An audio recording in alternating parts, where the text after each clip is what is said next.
Hello दोस्तों, अभी कैसे हो। आज हम पढ़ेंगे भारत की प्रस्तावना। अब देखिए अपन पढ़ेंगे भारत की प्रस्तावना, और प्रस्तावना के अंदर जो पहला ही जो बिंदु आता है वो ये आता है भारतीय संविधान में। अपन बात करें कि भारत के अंदर प्रस्तावना सर्वप्रथम, अपन बात करें कि भारतीय संविधान या भारत में प्रस्तावना सर्वप्रथम कब लाई गई।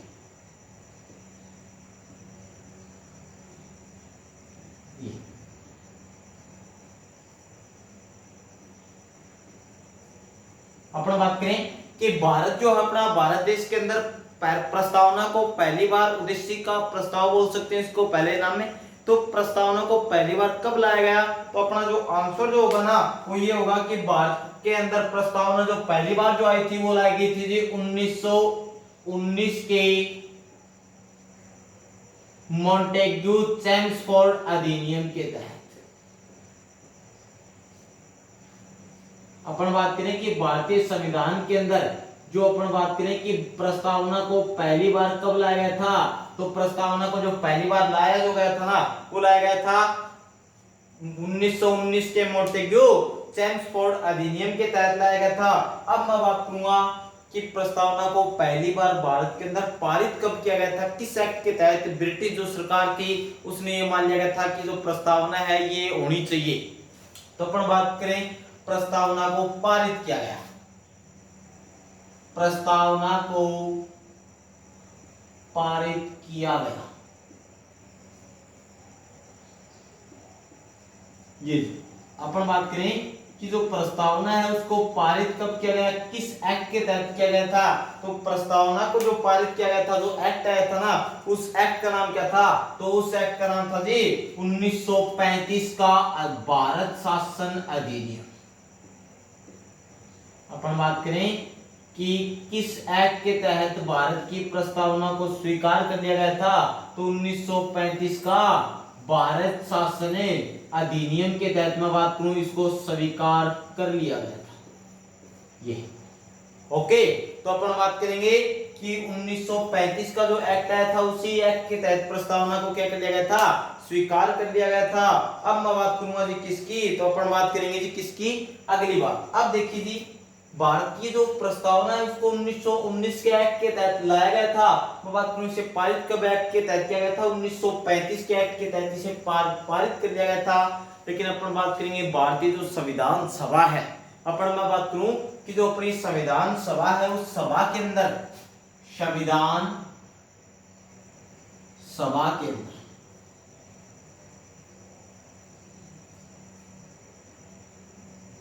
संविधान सभा में प्रस्तावना को लाया गया, और प्रस्तावना को जो लाया गया था संविधान सभा के अंदर, अगर मैं बात करूं ना कि प्रस्तावना को कब लाया गया था, तो प्रस्तावना को संविधान सभा के अंदर जो लाया गया था वो लाया गया था जी कब, तो अपनी संविधान सभा की तीसरी बैठक हुई थी, जो बैठक कब हुई थी, 13 दिसंबर 1946 को। यानी अपन बात करें कि प्रस्तावना को संविधान सभा के समक्ष कब पेश किया गया था, तो 13 दिसंबर 1946 को संविधान सभा के समक्ष पेश किया गया था। और ये जो पेश की थी ना वो की थी किसने जी, तो वो की थी जी जे.एल. पंडित जवाहरलाल नेहरू ने की थी। और किस नाम से की थी, तो इन्होंने की थी जी उद्देश्य का प्रस्ताव या उद्देश्य प्रस्ताव के नाम से पेश किया था। और यही उद्देश्य प्रस्ताव कब, तो ये अपन बात करें जी 22 जनवरी 1947 को जी कब, यही उद्देश्य प्रस्ताव 22 जनवरी 1947 को किसका रूप ग्रहण कर लेगा, भारत की प्रस्तावना का रूप ग्रहण कर लेता। तो अपन बात करें ये भारतीय संविधान सभा में प्रस्तावना को कब लाया गया, 13 दिसंबर 1946 को पंडित जवाहरलाल नेहरू ने उद्देश्य प्रस्ताव पेश किया था। वही उद्देश्य प्रस्ताव 22 जनवरी 1947 को किसका रूप ले लेता जी, प्रस्तावना का रूप ले लेता है। अब देखिए हुआ क्या, प्रस्तावना जैसे भारतीय संविधान 26 जनवरी 1950 को लागू हुआ था, उसके बाद प्रस्तावना जो था वो क्या था जी, संविधान का मूल अंग था, लेकिन कुछ विवाद हुए। उन विवादों के अंदर क्या हुआ, जिसे अपन बात करेंगे, एक विवाद हुआ था जिसका नाम था जी Berubari union of exchange enclave विवाद। ये जो विवाद हुआ था 1960 के अंदर हुआ था जी। कब की बात है जी, 1960 के अंदर केरल के अंदर ये विवाद हुआ था। और 1960 के अंदर इस विवाद में ये कह दिया गया था कि जो संविधान, जो प्रस्तावना ना, इसके अंदर 1960 के अंदर जब ये विवाद हुआ तो अपनी जो भारत का सर्वोच्च न्यायालय, अपन बात करें किसकी जी, सर्वोच्च न्यायालय, सुप्रीम कोर्ट की सर्वोच्च न्यायालय ने क्या कहा था जी, इस मामले में सर्वोच्च न्यायालय ने कहा था कि संविधान जो प्रस्तावना है वो संविधान का मूल अंग नहीं है। क्या कहा था जी, प्रस्तावना संविधान का मूल अंग नहीं है। ये बात किसने कही थी, सर्वोच्च न्यायालय ने कही थी। कब कही थी, तो मैं बात करूं ये 1960 के Berubari union of enclave exchange of मामले के अंदर ये बात कही थी। किसने कही थी, सर्वोच्च न्यायालय। तो अपन बात करें सर्वोच्च न्यायालय ने कब ये कहा था कि प्रस्तावना संविधान का मूल अंग नहीं है, 1960 के अंदर कहा था। अब मैं बात करूं प्रस्तावना को संविधान का मूल अंग सर्वोच्च न्यायालय ने कब माना था, तो मैं बात करूं प्रस्तावना जो है वो संविधान का मूल अंग है। सीधा क्वेश्चन आता है जी, प्रस्तावना को संविधान का मूल अंग माना गया था, तो उत्तर में आपको मिलेगा 1950, 1962, 1973 जो भी। तो प्रस्तावना संविधान का जो मूल अंग माना गया था ना, वो मूल अंग कब माना गया था, तो मूल अंग माना गया था जी कब, तो मूल अंग माना गया जी 1973 के अंदर। कब जी, 1973 के अंदर एक विवाद हुआ था। उस विवाद का जो नाम था वो था केशवानंद बनाम केरल राज्य विवाद के अंदर। केशवानंद बनाम केरल राज्य विवाद बनाम केरल राज्य विवाद के अंदर प्रस्तावना जो है उसको क्या मान लिया गया था जी, संविधान का मूल अंग मान लिया गया था। क्या हुआ था जी, जो 1973 के अंदर केशवानंद बनाम केरल राज्य जो विवाद हुआ था ना, उसके अंदर क्या कर लिया गया था, जो अपनी प्रस्तावना थी उसी को क्या मान लिया गया था 1973 में संविधान का मूल अंग मान लिया गया था। लेकिन 1960 के अंदर Berubari union of enclave exchange of विवाद के अंदर केरला के साथ विवाद हुआ था। इसी मामले में सर्वोच्च न्यायालय ने, या मैं बात करूं सुप्रीम कोर्ट ने क्या कह दिया था, प्रस्तावना संविधान का मूल अंग नहीं है। अब अपन बात करेंगे आगे जी, और आगे जो अपना बिंदु आएगा वो ये आएगा जी, क्या भारत ने जो है वो प्रस्तावना कब ग्रहण किया, कहां से ग्रहण की। जो हमने बात की थी विदेशी स्रोत की, तो भारत ने जो प्रस्तावना जो ग्रहण की थी, ग्रहण अपन बात करेंगे भारत ने जो प्रस्तावना ग्रहण की थी वो कब की थी या किस देश से ग्रहण की थी, तो भारत ने जो प्रस्तावना ग्रहण की थी वो की थी जी अमेरिका से। किस देश से ली थी जी, अमेरिका से ग्रहण की थी। ओके, हमने बात की जी भारत ने प्रस्तावना किस देश से ग्रहण की, तो अमेरिका से की। अगली अपन बात जो करेंगे वो ये करेंगे जी कि भारत जो है, अगली अपन बात करेंगे कि भारत ने प्रस्तावना की भाषा किस देश से ग्रहण की। जो अपनी प्रस्तावना है, इस प्रस्तावना की भाषा ग्रहण की, और भारत ने जो प्रस्तावना की जो भाषा ग्रहण की थी ना, वो भाषा कहां से ग्रहण की थी, किस देश से ग्रहण की थी, तो अपनी भाषा जो ग्रहण की गई थी वो किस देश से की गई थी, तो वो की थी जी ऑस्ट्रेलिया से। किस देश से ग्रहण की थी, ऑस्ट्रेलिया से। अब मैं बात करूंगा जी आगे। आगे जो अपना बिंदु बनता है वो ये बनता है कि भारत जो देश है इसने प्रस्तावना के अंदर पहला जो शब्द आता है कौन सा जी, हम भारत के लोग, हम भारत के लोग शब्द जो है वो हमने कहां से ग्रहण किया था, तो वो जो शब्द हमने ग्रहण किया था ना वो कहां से किया था, तो वो हमने किया था जी किससे, तो अपना वर्ल्ड लेवल का सबसे बड़ा जो संगठन है जिसका नाम जी यूएनओ, कहां का जी, अपन बात करेंगे किस देश से लिया था, उस संगठन का नाम है जी यूएनओ, संयुक्त राष्ट्र संघ, जिसकी स्थापना हुई थी 24 अक्टूबर 1945 को हुई थी, जिसका मुख्यालय जी न्यूयॉर्क। तो यूएनओ के संविधान, और संविधान को वहां पे क्या बोला जाता है जी, चार्टर बोला जाता है। तो यूएनओ के चार्टर से हमने क्या ग्रहण किया था जी, हम भारत के लोग शपथ ग्रहण किया था। तो हमने नॉर्मली पढ़ा कि भारत में प्रस्तावना सर्वप्रथम किस एक्ट के तहत लाई गई, 1919 के एक्ट के तहत लाई गई थी। प्रस्तावना को पारित किस एक्ट के तहत किया गया था, 1935 के एक्ट के तहत किया गया था। संविधान सभा में प्रस्तावना को पहली बार कब लाया गया था, 13 दिसंबर 1946 संविधान सभा की तीसरी बैठक में पंडित जवाहरलाल नेहरू ने उद्देश्य प्रस्ताव पेश किया था। वही उद्देश्य प्रस्ताव 22 जनवरी 1947 को किसका रूप ले लेगा, प्रस्तावना का रूप ले लेता है। अब बात क्या थी कि सर्वोच्च न्यायालय ने किस मामले के अंदर कब ये कहा था कि प्रस्तावना संविधान का मूल अंग नहीं है, तो वो जो मामला था ना वो कब था, तो वो था जी कब, 1960 के अंदर बेलूबारी यूनियन ऑफ इनक्लेव एक्सचेंज मामले में ये कह दिया गया था।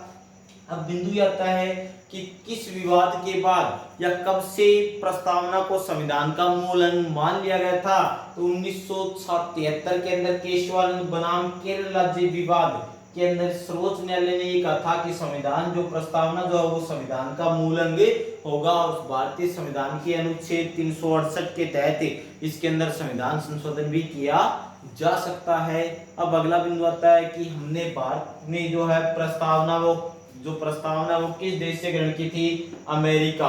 अगला आता है प्रस्तावना की भाषा किस देश से ग्रहण की, ऑस्ट्रेलिया। और अगला शब्द आता है प्रस्तावना के पहले जो शब्द है हम भारत के लोग कहां से ग्रहण किया, यूएनओ के चार्टर से। यूएनओ ने आए तो आपको पता है यूएनओ की स्थापना करता मुख्य देश कौन सा था, अमेरिका थे, जिसके राष्ट्रपति थे फ्रैंकलिन डी रूजवेल्ट। उन्होंने इसका नाम क्या रखा था, यूएनओ रखा था। तो यूएनओ को ये शब्द किसने दिया, अमेरिका ने। तो यूएनओ ऑप्शन में नहीं हो तो आंसर क्या होगा, अमेरिका। अगर दोनों साथ हैं तो उत्तर क्या रहेगा, यूएनओ, संयुक्त राष्ट्र संघ, जिसकी स्थापना हुई थी 24 अक्टूबर 1945। एक बार देख लीजिए।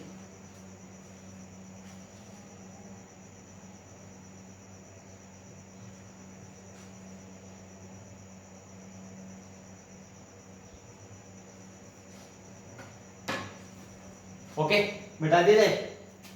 अब देखिए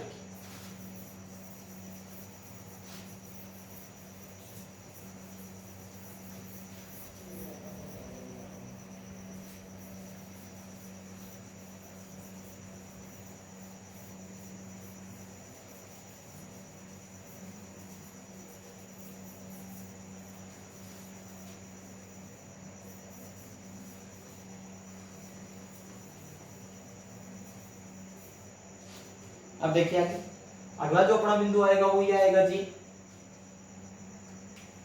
कि मूल प्रस्तावना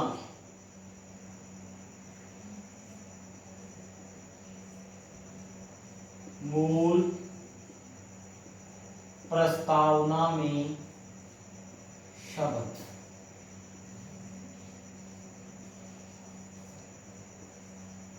और अगला जो बिंदु बढ़ सकेगा वो बढ़ेगा जी वर्तमान।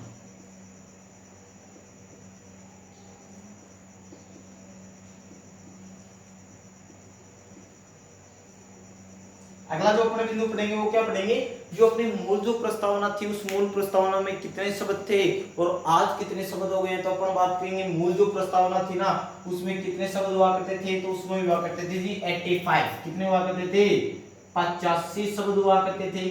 मैं बात करूंगा आज कितने हैं, तो आज है जी 88 शब्द। कितने शब्द हो गए जी, 88 हो गए। अब बिंदु ये आती है कि 3 शब्द बढ़े हैं, तो कौन कौन से बढ़े हैं, कब बढ़ाए गए, तो मैं बात करूं प्रस्तावना के अंदर जो अपनी भारतीय प्रस्तावना है उस भारतीय प्रस्तावना में आज तक क्या हुआ था जी, एक ही बार संशोधन हुआ था। कब हुआ था, तो 42वां संशोधन हुआ था जी। 42वां संशोधन हुआ था। कब हुआ था ये, तो ये हुआ था जी 1976 के अंदर। कब हुआ था जी, 42वां संविधान संशोधन 1976, जिसे भारत का क्या कहा जाता है जी, लघु संविधान या मिनी संविधान भी कहा जाता है। और इस 42वें संविधान संशोधन के तहत क्या जोड़े गए थे, तीन शब्द जोड़े गए थे, वो तीन शब्द क्रमशः कौन कौन से हैं? तो वो क्रमशः की अपन बात करेंगे तो समाजवाद, कौन कौन से जी? समाजवाद। दूसरे शब्द में बात करूं पंथ निरपेक्षता या धर्म निरपेक्षता।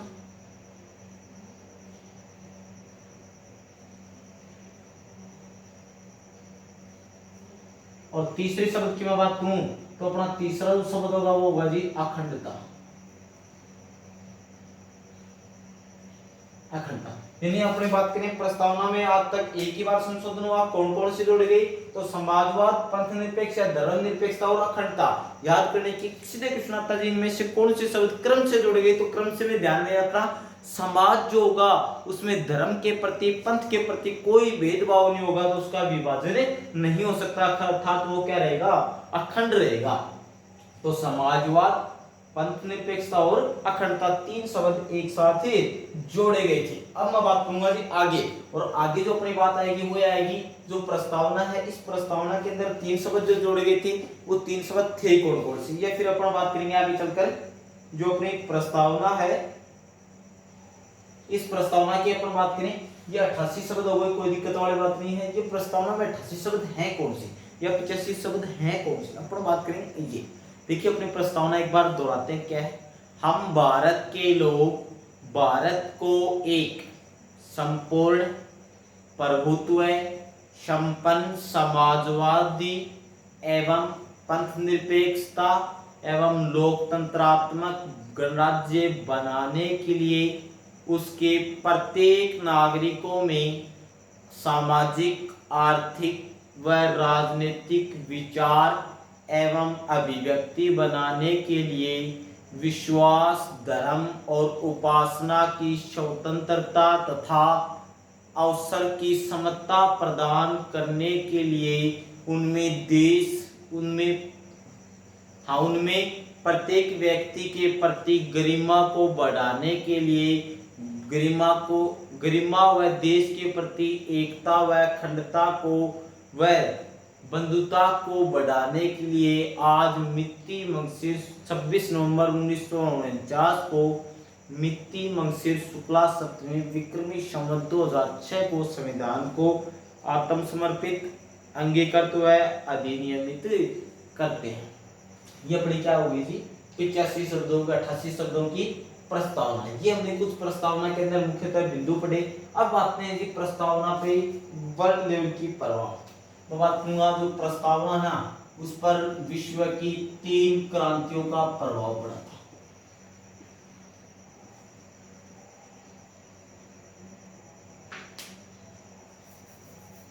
अपन बात करेंगे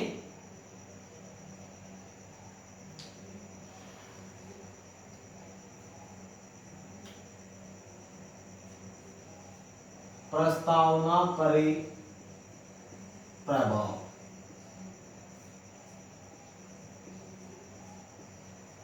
ये जो अपनी भारतीय प्रस्तावना थी इस पर प्रभाव की अपन बात करेंगे तो इस पर जो है वो वर्ल्ड की 3 क्रांतियों का प्रभाव पड़ा।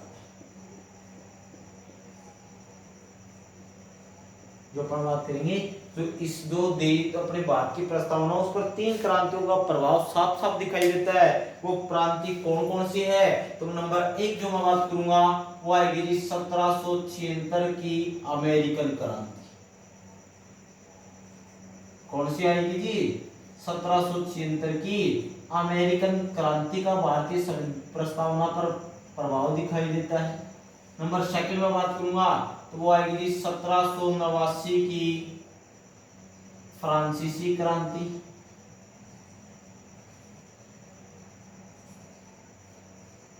फ्रांसीसी क्रांति और तीसरी जो अपनी क्रांति आएगी ना वो आएगी जी 1917 की रूसी क्रांति। इन तीनों में बात करूं इन तीनों क्रांतियों का जो प्रभाव है वो भारत की प्रस्तावना पर स्पष्ट रूप से दिखाई देता है और इसके परिणाम भी अपने को देखने को मिल जाएंगे। तो मैं बात करूंगा 1776 की जो अमेरिकन क्रांति थी इससे हमको क्या देखने को मिलता है? 1776 की अमेरिकन क्रांति से हमारे भारतीय संविधान में क्या क्या ग्रहण किया गया? तो मैं बात करूंगा व्यक्तिगत व राजनीतिक स्वतंत्रता, व्यक्तिगत व राजनीतिक स्वतंत्रता और धर्मनिरपेक्षता। ये जो हमने बात है वो किस देश की क्रांति से हमको देखने को मिली, तो हमें 1776 की अमेरिकन क्रांति से चीज हमको देखने को मिलती है। तो व्यक्तिगत व राजनीतिक स्वतंत्रता तथा धर्मनिरपेक्षता जो शब्द है वो हमने किस देश की क्रांति से ग्रहण किया है, तो 1776 की अमेरिकन क्रांति से। मैं बात करूं फ्रांसीसी क्रांति से हमने क्या ग्रहण किया है, तो समाजवाद व बंधुत्व की भावना, समाजवाद व बंधुत्व की भावना हमने किस देश से ग्रहण की है, तो हमने ग्रहण किया जी किस देश से, वो हमने लिया जी फ्रांस से। अब मैं बात करूंगा जी तीसरा, हमने रूसी क्रांति से क्या ग्रहण किया है, तो भारतीय संविधान प्रस्तावना के अंदर एक शब्द आता है जी न्याय शब्द, और ये न्याय शब्द जो हमने वो किस देश की क्रांति से ग्रहण किया है, अब रूसी क्रांति से ग्रहण किया है। एक बार देख लीजिए, बात करें मूल प्रस्तावना में, मूल प्रस्तावना और मूल संविधान भी बार बार देखने को मिलेगा।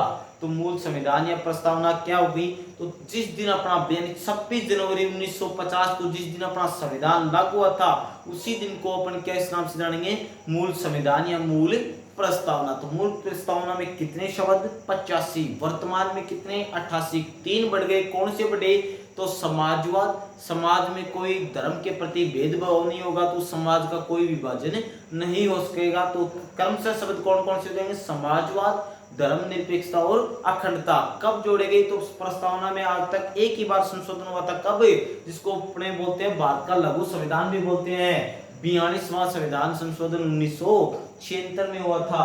अब मैं बात करूंगा हमारे देश की जो प्रस्तावना, उस पर 3 क्रांतियों का प्रभाव भी पड़ता है। कौन कौन सी, तो 1776 की अमेरिकन क्रांति जिसे हमने क्या ग्रहण किया, तो व्यक्तिगत व राजनीतिक स्वतंत्रता, तथा मैं बात करूंगा धर्मनिरपेक्षता भी हमने किस देश से ली है, अमेरिका। 1789 की फ्रांसीसी क्रांति से हमने क्या ग्रहण किया, तो समाजवाद व बंधुत्व की भावना ग्रहण की, जबकि रूसी क्रांति से हमने क्या लिया, न्याय शब्द लिया। ओके, एक बार स्क्रीनशॉट ले सकते हो।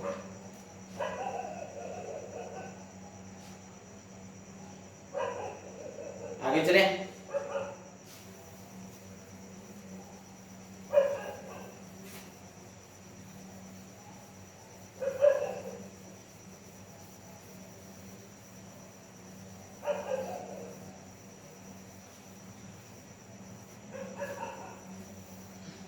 अब देखिए अगले अपन बात करेंगे जो प्रस्तावना है, इस प्रस्तावना के अंदर कुछ प्रमुख कथन भी पूछ रहे होते हैं, तो अपन बात करेंगे प्रमुख कथनों की।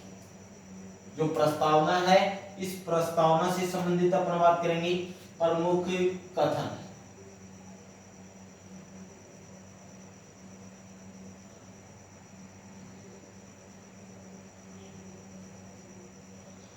देखिए प्रमुख कथन की अपन नंबर बात करेंगे, तो अपना एक नेता था जिसका नाम था जी क्या, तो अल्लादी कृष्ण स्वामी अय्यर, कृष्ण स्वामी अय्यर। एक तो नेता ये थी। नंबर अपन दूसरी बात करेंगे, दूसरा जो व्यक्ति था वो था जी नानी पालकीवाला।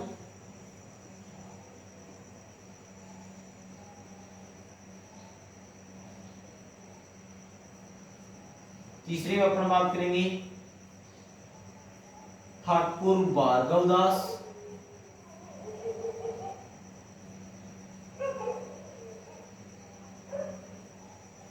वह सर्वोच्च न्यायालय।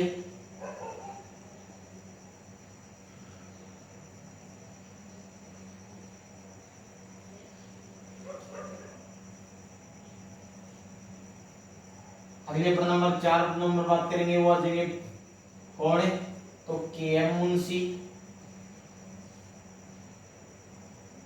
के.एम. मुंशी। और नंबर 5 भी आ जाएंगे, वो आ जाएंगे अपने पंडित जवाहरलाल नेहरू।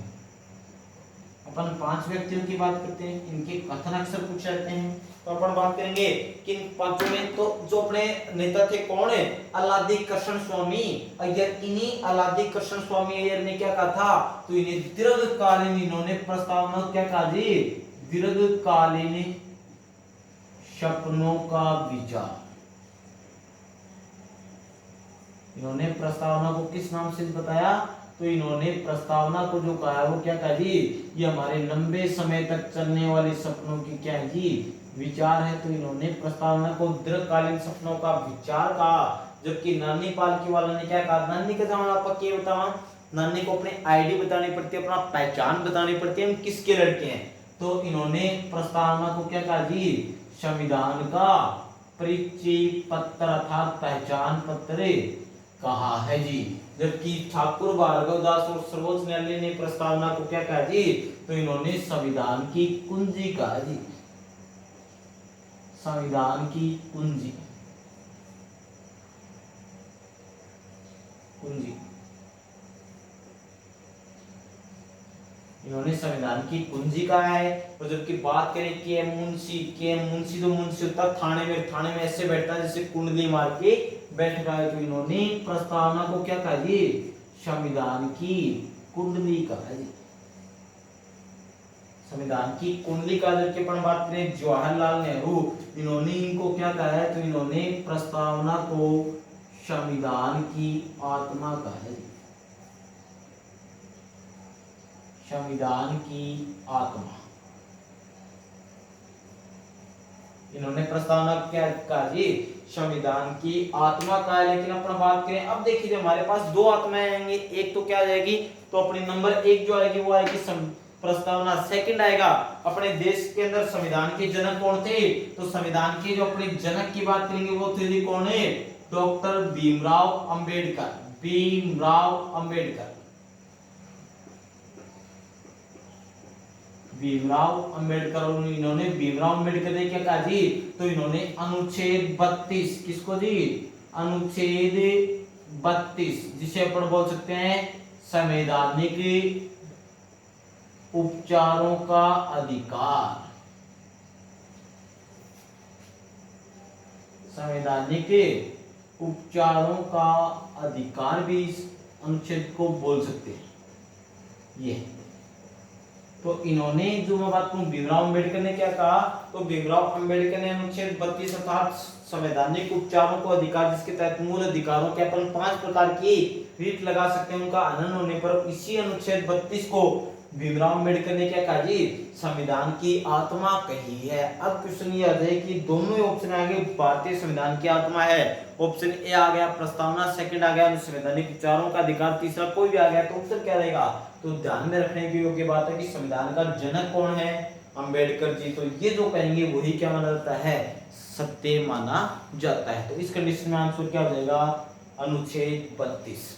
आज के लिए बस इतना ही, आगे कल की क्लास में। ओके।